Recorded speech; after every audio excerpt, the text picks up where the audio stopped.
আপনি কি কখনো লক্ষ্য করেছেন কিছু মানুষ যেন টাকাকে আকর্ষণ করে কাছে আনে, আর কিছু মানুষ পরিশ্রম করেও আর্থিক সমস্যার বাইরে বেরোতে পারে না? কেন এমনটা হয়? আসলে টাকা উপার্জনের রহস্য আপনার চাকরি বা অবস্থানে নয়, বরং আপনার মস্তিষ্ক কিভাবে প্রোগ্রামড তার উপর নির্ভর করে। আমাদের পূর্বপুরুষদের জীবনে টাকা বলে কিছু ছিল না। তাদের জীবন ছিল শিকার করা, পেট ভরানো আর ছোট ছোট দলে বেঁচে থাকা। সম্পদ সৃষ্টি, বিনিয়োগ, টাকা বাড়ানো এসব তাদের ডিএনএতে ছিল না। কিন্তু আজ আমরা টাকা নিয়ে ভাবি, টাকা উপার্জন করি, টাকা খরচ করি। 11,000 বছর আগে চাষবাস শুরু হয়, কয়েক হাজার বছর আগে জলের ব্যবহার, আর মাত্র 250 বছর আগে শুরু হল মুদ্রার প্রচলন। কিন্তু সম্পদ সৃষ্টি আমাদের বিবর্তনীয় প্রোগ্রামিংয়ের অংশ নয়। তাই আমাদের মস্তিষ্ক টাকার ব্যাপারে এখনও অ্যানালগ। তবে কথা হল কিভাবে আমরা এই অ্যানালগ মস্তিষ্ককে ডিজিটাল যুগের জন্য প্রোগ্রাম করব। তবে প্রথমেই বুঝতে হবে অর্থনৈতিক শক্তির আসল রহস্য। এটা আসলে কি? এটা এক ধরনের মন্ত্র যা একবার আয়ত্তে আনতে পারলে আপনার মস্তিষ্ক পরিণত হবে টাকার চুম্বকে। কিন্তু তার আগে আপনাকে বুঝতে হবে টাকা বা সম্পদ তৈরির সাইকোলজি। কিভাবে আপনার মস্তিষ্ক টাকা নিয়ে কাজ করে, কিভাবে কিছু নির্দিষ্ট পদ্ধতি অনুসরণ করলেই আপনি অর্থের প্রবাহ বাড়াতে পারেন। আজকের আলোচনায় আমরা এই গোপন সূত্রগুলোই উন্মোচন করব।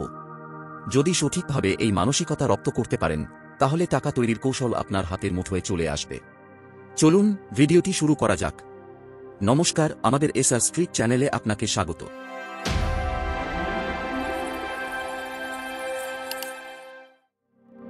আপনি যখন 100 টাকা নিয়ে দোকানে যান এবং 10 টাকার জন্য দরদাম করেন, তখন আপনি কি ভাবেন?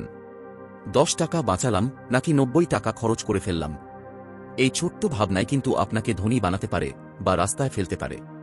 আপনার সম্পদ নির্ভর করে আপনার মাইন্ড টাকা সম্পর্কে কি ভাবে তার উপর। দুটি ভিন্ন মানসিকতা আপনার আর্থিক ভবিষ্যৎকে নির্দেশ করে, একটি হল সম্পদের মানসিকতা আর অন্যটি অভাবের মানসিকতা। যাদের সম্পদের মানসিকতা রয়েছে তাদের কাছে এটা পরিষ্কার যে সুযোগ সর্বত্র রয়েছে আর টাকা তাদের জন্য জীবনের লক্ষ্য অর্জনের একটি হাতিয়ার। এই মানুষেরা নতুন সুযোগ, দক্ষতা, উন্নতি বা বিনিয়োগ নিয়ে কথা বলে। তারা জানে যে তাদের সাফল্য তাদের বর্তমান পরিস্থিতির ওপর নির্ভর করে না, তাদের চিন্তাভাবনা, কাজ এবং বিশ্বাস ব্যবস্থার ওপর নির্ভর করে। আর অভাবের মানসিকতা কি? এরা এমন মানুষ যারা মনে করে সম্পদ সীমিত, টাকা পাওয়া খুব কঠিন এবং উপার্জন করা খুব কষ্টকর। এদের মনে সবসময় হারানোর ভয় থাকে। অভাবের মানসিকতার মানুষেরা ঝুঁকি নিতে ভয় পায়, তাই তারা নতুন সুযোগের খোঁজ পায় না। তারা তাদের উন্নতি থামিয়ে দেয়, কারণ তারা মনে করে যা আছে তাই যথেষ্ট। যদি তারা অন্য কিছু করে, তাহলে বর্তমানের সম্পদও তাদের হাত থেকে বেরিয়ে যেতে পারে। তাই তারা শুধু আটকে থাকে বেঁচে থাকার মোড়ে। তারা দারিদ্র্যের মধ্যে বাস করে এবং কোনোদিন সত্যিকারের আর্থিক স্বাধীনতায় পৌঁছাতে পারে না। এবার একটা গোপন কথা বলছি, আপনার মাথার ভেতর টাকা নিয়ে কি চলে? না, এটা কোনো জটিল কিছু নয়।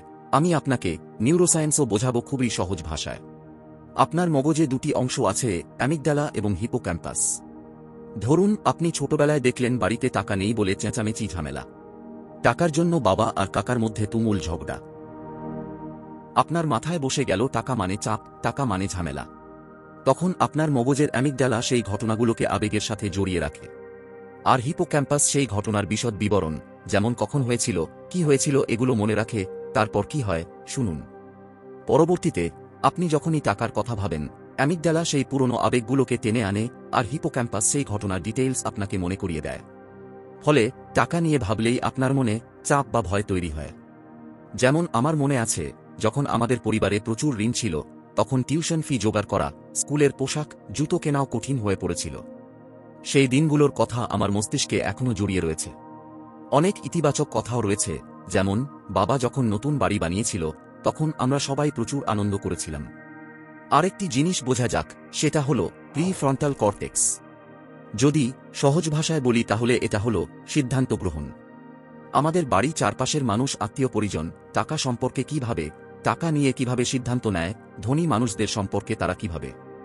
ধরুন কেউ শুনেছে ধনী মানুষ অন্যদের ছোট করে, তারা খারাপ হয়, টাকা উপার্জন করা কঠিন, টাকা নষ্টের মূল।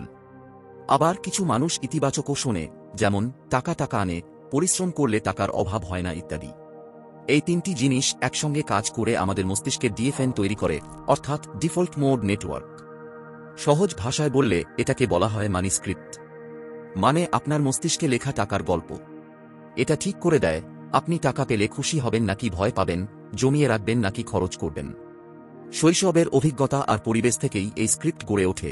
এই স্ক্রিপ্টটি ঠিক করে দেয় আপনি ধনী হবেন নাকি সারা জীবন টাকার পিছনে দৌড়বেন। একটি গবেষণায় কলেজের কিছু মেয়েদের জিজ্ঞেস করা হয়েছিল, সম্পদ শুনলে কি মনে হয়? বেশিরভাগ মেয়েরা বলেন, এটা আমাদের জন্য নয়। কেন বলুন তো? ছোটবেলা থেকেই তারা শুনেছে মেয়েরা টাকা উপার্জন করে কি করবে, মেয়েরা ধনী হতে পারে না, ওরা সংসার করবে। এটা তাদের মাথায় গেঁথে গেছে। ফলে তারা সম্পদ তো চাই না, তৈরি তো দূরের কথা। তাদের মস্তিষ্কের মানি স্ক্রিপ্টটি এটা বলে দেয়। আপনার মানি স্ক্রিপ্ট কি? যদি বুঝতে না পারেন তবে এটা বোঝার জন্য নিজেকে 4টে সহজ প্রশ্ন করুন। টাকা সম্পর্কে আপনার প্রথম স্মৃতি কি? যেমন বাবা মা কি বলতো, আত্মীয় স্বজন বা প্রতিবেশীরা কি বলতেন, টাকা নিয়ে আনন্দ ছিল নাকি সমস্যা? দ্বিতীয়, টাকার কথা ভাবলে আপনার মনের ভাব কি হয়? চাপে পড়তেন নাকি উৎসাহ পেতেন? টাকার বিষয়ে এড়িয়ে যান নাকি সামনে এগোন? তৃতীয়, ধনী মানুষদের সম্পর্কে আপনি কি ভাবেন? যেমন আমি ছোটবেলায় ভাবতাম ধনী মানুষ মানে কিপটে, তারা খারাপ হয়। আপনি তাদের সম্পর্কে কি ভাবেন? আর চতুর্থ, হঠাৎ খরচ এলে আপনি কি করেন? যেমন আমার এক বন্ধু আতঙ্কিত হয়ে পড়ে, রাতে ঘুমোতে পারে না। আপনি কি আতঙ্কিত হন না পরিকল্পনা করেন? এই প্রশ্নগুলোর উত্তর দিন, দেখবেন আপনার মনের কথা বেরিয়ে আসছে। টাকা নিয়ে আপনার চিন্তা, আপনার মানসিকতা পরিষ্কার হয়ে যাবে। কিছু বদলানোর আগে এটা বোঝা জরুরি, যেমন ডাক্তার অপারেশনের আগে রিপোর্ট দেখে, তেমনই আপনার মানিস্ক্রিপ্ট বদলানোর আগে নিজেকে জানতে হবে। অনেকে বলে অভ্যাস বদলানো কঠিন, মাথায় ঢুকে গেলে আর বদলানো যায় না। তবে শুনুন, আপনার মস্তিষ্কের একটা জাদুকরী ক্ষমতা আছে, যেটাকে বলা হয় নিউরোপ্লাস্টিসিটি। এটা কি? ধরুন আপনি একটা জঙ্গলের মধ্যে দিয়ে হাঁটছেন, প্রথম দিন পথ নেই, ঝোপঝাড়, কাঁটা, হাঁটা কষ্ট। কিন্তু প্রতিদিন একই পথে হাঁটতে থাকলে দেখবেন ঝোপঝাড় সরে যাবে, পথটি পরিষ্কারও হয়ে যাবে। একসময় সেটাই হয়ে যাবে একটি রাস্তা, হাঁটাও হবে সহজ। আপনার মস্তিষ্কও এমন। আপনার পুরনো চিন্তা, টাকা পাওয়া কঠিন বা আমি পারবো না, এগুলো পুরনো পথ। কিন্তু আপনি যদি নতুন চিন্তা শুরু করেন, টাকা আমার কাছে আসবে, আমি সম্পদ তৈরি করতে পারি, তাহলে নতুন পথ তৈরি হবে। প্রথমে হয়তো কষ্ট হবে, কিন্তু ধীরে ধীরে আপনার পথটি সহজ হয়ে যাবে। এটাই নিউরোপ্লাস্টিসিটি, আপনার মস্তিষ্ক বদলানোর শক্তি। এতে আমাদের বিশ্বাস বদলায়, আবেগ বদলায়, সিদ্ধান্ত বদলায়, আর জীবনও পাল্টে যায়। এই কথা বহু লেখক বলেছেন। এগুলো নিয়ে গভীর গবেষণামূলক বইও রয়েছে, যেমন millionaire mind, the psychology of money, the magic of thinking big, rich dad poor dad. চাইলে আপনি পড়ে দেখতে পারেন, অনেক কিছু শিখতেও পারবেন। যারা সম্পদ তৈরি করেছে তাদের বিশ্বাস কি, আবেগ কি, চিন্তা কেমন, এটা বোঝার জন্য আমাদের মগজকে বদলাতে হবে। কি করা উচিত, কি করা উচিত না, এটা জানা জরুরি। এই বই এবং অভিজ্ঞতা থেকে আপনাদের কাছে কয়েকটি জিনিস শেয়ার করছি। এগুলো জীবনে আনলে আপনার মগজে নতুন পথ গড়ে উঠবে এবং সম্পদের মানসিকতাও তৈরি হবে। প্রথমত, আপনার মনোভাব বদলানো। টাকা কোনো চাপ বা উদ্বেগের বিষয় নয়, এটা একটি শক্তিশালী হাতিয়ার। এই হাতিয়ারই আপনাকে আর্থিক স্বাধীনতা দেবে, স্বপ্ন পূরণে সাহায্য করবে। ভাবনা বদলাতে হবে, টাকা নেই, পাওয়া কঠিন, এগুলো ভুল ধারণা। টাকা প্রচুর আছে, সুযোগও প্রচুর রয়েছে। অর্থনীতি দ্রুত এগোচ্ছে, বিনিয়োগ বাড়ছে, আমাদের উদ্যোগী মানসিকতাও অসাধারণ।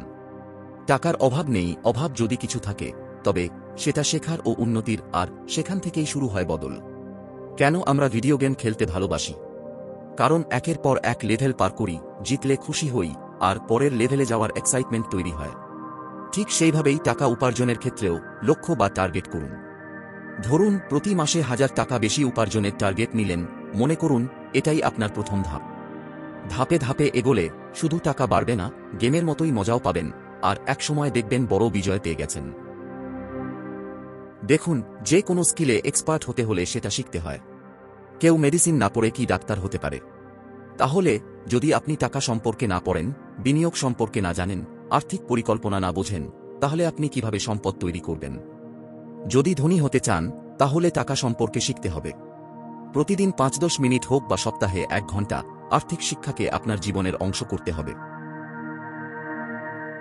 পরের ধাপটি হল পরিবেশ।